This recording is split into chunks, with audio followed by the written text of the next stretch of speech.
Joseph's dreams. Jacob lived in the land where his father had stayed, the land of Canaan. This is the account of Jacob's family line.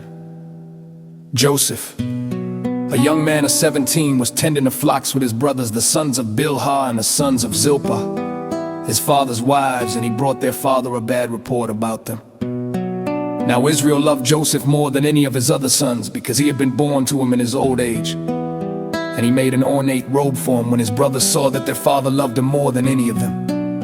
They hated him and could not speak a kind word to him. Joseph had a dream, and when he told it to his brothers, they hated him all the more. He said to them, "Listen to this dream I had. We were binding sheaves of grain out in the field when suddenly my sheaf rose and stood upright, while your sheaves gathered around mine and bowed down to it. His brothers said to him, 'Do you intend to reign over us? Will you actually rule us?' And they hated him all the more because of his dream and what he had said. Then he had another dream, and he told it to his brothers. Listen, he said, 'I had another dream, and this time the sun and moon and 11 stars were bowing down to me.'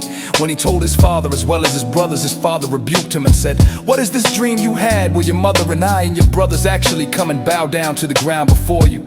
His brothers were jealous of him, but his father kept the matter in mind. Joseph sold by his brother. Now his brothers had gone to graze their father's flocks near Shechem, and Israel said to Joseph, 'As you know, your brothers are grazing the flocks near Shechem. Come, I am going to send you to them.'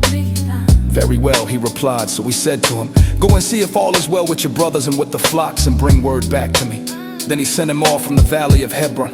When Joseph arrived at Shechem, a man found him wandering around in the fields and asked him, 'What are you looking for?' He replied, 'I'm looking for my brothers. Can you tell me where they are grazing their flocks?' 'They have moved on from here.' The man answered, 'I heard them say, let's go to Dothan.' So Joseph went after his brothers and found them near Dothan, but they saw him in the distance, and before he reached them, they plotted to kill him. 'Here comes that dreamer,' they said to each other. 'Come now, let's kill him and throw him into one of these cisterns and say that a ferocious animal devoured him. Then we'll see what comes of his dreams.' When Reuben heard this, he tried to rescue him from their hands. 'Let's not take his life. He said, "Don't shed any blood. Throw him into the cistern here in the wilderness, but don't lay a hand on him." Reuben said this to rescue him from them and take him back to his father. So when Joseph came to his brother, They stripped him of his robe, the ornate robe he was wearing, and they took him and threw him into the cistern.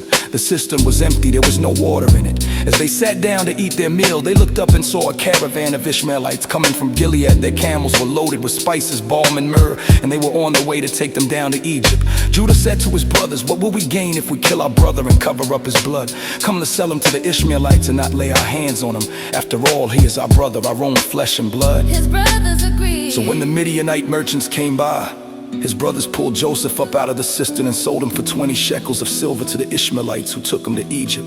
When Reuben returned to the cistern And saw that Joseph was not there, he tore his clothes. He went back to his brothers and said, the boy isn't there. "Where can I turn now?"